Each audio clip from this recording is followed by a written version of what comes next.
उत्तरच्या भागामध्ये पुयनी, पासदगाव, निळा, चिखली, या सगळ्या भागामध्ये मी जाऊन आलो आणि लोकांच्या भेटीगाठी घेतल्या। प्रामुख्याने अर्थात सर्वत्रच सारखीच परिस्थिती आहे, म्हणजे काही इथली परिस्थिती आणि जिल्ह्यातल्या इतर भागातली परिस्थिती वेगळी असं मी म्हणणार नाही, पण हे शहरात गोदावरी काठ आणि आसना या दोन्ही भागाच्या मधला भाग आहे आणि त्यामुळे नुकसान प्रमाण जास्त आहे।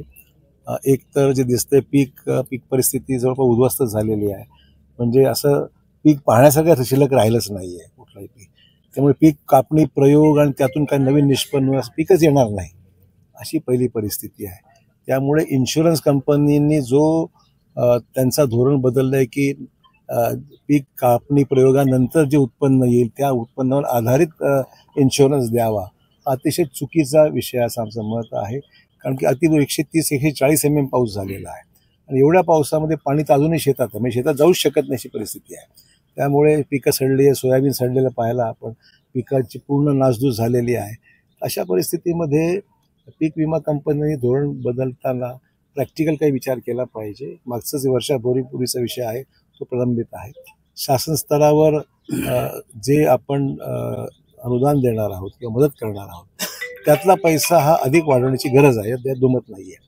त्यातून आपल्याला किती जास्त मदत देता येईल हा विषय आहे। आज मंत्रिमंडळाची बैठक होती, त्यात कदाचित निर्णय चर्चा तरी झालीच असेल असं माझं मत आहे। त्यामुळे त्यातील माहिती आपल्याला प्राप्त होईल, त्यानंतर स्पष्टता येईल त्या विषयावर। हा झाला दुसरा विषय। तिसरा विषय असा आहे की नदीची पात्र हळूहळू लहान होत चाललेली आहेत आणि गाळ भरलेला आहे, उपसा झालेला नाही आहे। त्यामुळे नदीची पात्र वाढवणे, मूळ जे त्याची म्हणजे लांबी रुंदी जी होती ती रिस्टोर करणं, झाडं झुडपं काढून टाकणं, गाळ उपसला पाहिजे, नदीवरचा उपसला पाहिजे, नाल्यावरचा उपसला पाहिजे, शेतीमध्ये विहिरीसुद्धा बुजून गेल्यात ते उपसलं पाहिजे आणि खोलीकरण केलं पाहिजे। ह्यातून एवढंच होणार आहे की पाण्याचा निचरा लवकर होईल आणि नुकसानाची तीव्रता कारण पाऊसच एवढा झाला त्यामुळे नुकसान तर होणारच, पण नुकसानाची तीव्रता आहे ती कमी होईल आणि त्यातून शेतकऱ्याला रिलीफ देता येईल। हा एक कार्यक्रम आपला हाती घ्यावा लागणार आहे। रस्ते वगैरे ते प्रॉब्लेम झालेलेच आहे, त्यामुळे रिस्टोर करावं लागेल। असे काही 5-6 विषय आहेत। त्यामुळे मला खात्री आहे की शासन स्तरावर हा अहवाल तर गेलेलाच आहे। जिल्हाधिकारी प्रश्न निधी उपलब्ध करून देण्याचा आहे। मला खात्री आहे की जिल्हा नियोजन विकास समितीमधला काही निधी, राज्य सरकारचा काही निधी असं मिळून पहिल्यांदा प्राधान्य दिलं गेलं पाहिजे ते पूर परिस्थितीचा ह्याच्यामध्ये कशा पद्धतीने आपल्याला नॉर्मल रिस्टोर करता येईल, आपण तो प्रयत्न केला पाहिजे। हा आमचा प्रयत्न लोकप्रतिनिधी नात्याने शासनाकडे आमचा आग्रह राहणार आहे। आपण जर बघितलं तर गोदावरी नदीची धोका पातळी होती 355 मीटरची, ती ओलांडली होती। अनेक घरात पाणी घेतलं होतं नांदेड शहरातल्या, तर ही पातळी निश्चित केली पाहिजे का नवीन एनी लेआउट? नाही, माझं तर मत आहे की आता फ्लड लेवल वाढवण्याची, फ्लड लेवलचा जो निकष होता मागचा तो काही आता कायम राहिला तो मागचा असं वाटत नाही मला। कारण की एवढा पाऊस कधीच झाला नव्हता आणि एवढं पाणी कधी आलं नव्हतं। त्याच्यामुळे फ्लड लेवल जुन्या ज्या आहेत त्याचा आता कुठेतरी फेरविचार करायची गरज आहे।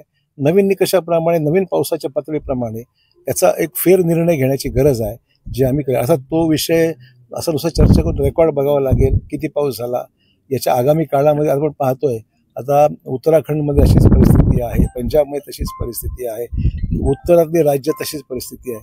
तर पाण्याची पातळीमध्ये सातत्याने वाढ होत चाललेली आहे। त्यामुळे आपल्याकडे जे झालेलं आहे हा त्याचाच एक ग्लोबल वॉर्मिंगचाच भाग आहे असं माझं मत आहे। एवढं पाणी कसं येत नाही, पाणी येऊ शकत नाही।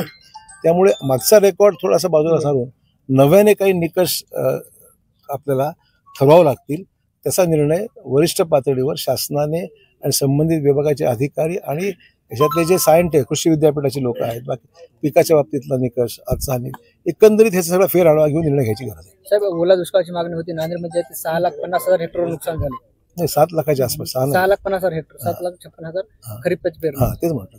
त्यामुळे या सगळ्या गोष्टीमध्ये आता शासन स्तरावर आज कॅबिनेटमध्ये सगळं रिपोर्ट गेलेला, सगळ्या जिल्ह्याचा घेतलेला, तर काय निर्णय वाट पाहूया काय होतं। साहेब, दुसरा एक प्रश्न आहे, आमदार चिखलीकर असं म्हणतात की मांजरा सहकारी कारखान्यानं उसाला जे 3150 रुपये कलंबर सुरू करा लवकर म्हणा। तुम्ही पाहत आहात महाराष्ट्राच्या कुशीतलं GK न्यूज मराठी, सात जनतेची, भूमी महाराष्ट्राची।